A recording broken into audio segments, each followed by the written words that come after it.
दादा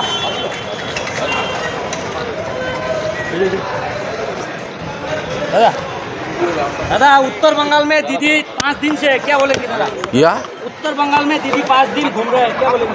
घूमने आंसू अब क्या बोले। ये पूजा का हॉलीडे चल रहा है, घूमने आया क्या है। और जो दुर्गापुर का जो विक्टिम है उसके फादर अभी भी सीबीआई मांग को लेकर सीबीआई इंक्वायरी डिमांड कर रहे हैं दुर्गापुर। तो मैं क्या टिप्पणी करूं? उनका पिताजी जो बोला वो आप उसको पिताजी का अपना ओपिनियन दिया।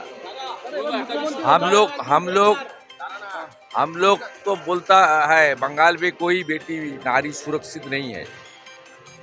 ये लॉ एंड ऑर्डर स्टेट का सब्जेक्ट है, बीएनएस के अंदर स्टेट को ही करना पड़ेगा। ममता बनर्जी ने आरजीकर का बात बार बार बताया, ये केस मेरा हाथ में रहता तो मैं सब करता हूँ। अभी तो आपका हाथ में ही है, पुलिस का हाथ में। आप तुरंत कार्रवाई कीजिए, चार्जशीट डाल दीजिए, फास्ट ट्रैक कोर्ट में ट्रायल करा के सबको कैपिटल पनिशमेंट जो संस्थान है बीएनएस के अंदर वो आप इम्प्लीमेंट एग्जीक्यूशन कर दीजिए। यही बंगाल का जनता का उम्मीद है।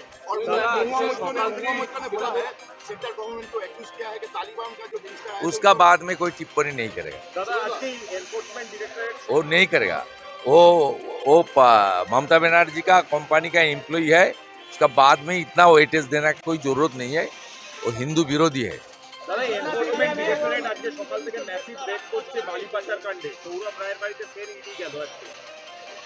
না শুধু সৌরভ রায়ের বাড়ি নয়, বালির সঙ্গে উত্তরবঙ্গ থেকে দক্ষিণবঙ্গ এই যে ব্যাপকভাবে নদীর ভাঙন, নদী পথ যে পরিবর্তন। আমি গত সপ্তাহে যখন এসেছিলাম আমি মাটিগাড়াতে গেছিলাম, আপনারা দেখেছেন। তো সেখানকার সমস্ত নদীর গতিপথগুলোই এখানে যত তিস্তা থেকে শুরু করে যত ছোট নদী আছে সব গতিপথ চেঞ্জ করে দিয়েছে বালি মাফিয়ারা। এবং এরা সমস্ত তৃণমূল কংগ্রেসের লোক, এদের সঙ্গে ল্যান্ড ডিপার্টমেন্ট এবং পুলিশের সরাসরি যুক্ত এরা। অতএব উত্তরবঙ্গ বলুন দক্ষিণবঙ্গ বলুন, বালি সিন্ডিকেট, বালি মাফিয়া এবং একটা ঘাটের বৈধ ইজারা নিয়ে 25টা ঘাট চালাচ্ছে, ওভারলোডে গাড়ি চালাচ্ছে, সব তৃণমূল কংগ্রেসের লোক।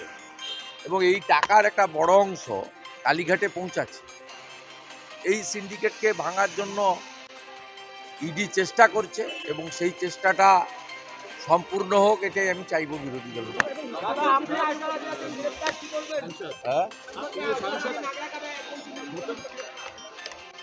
একজন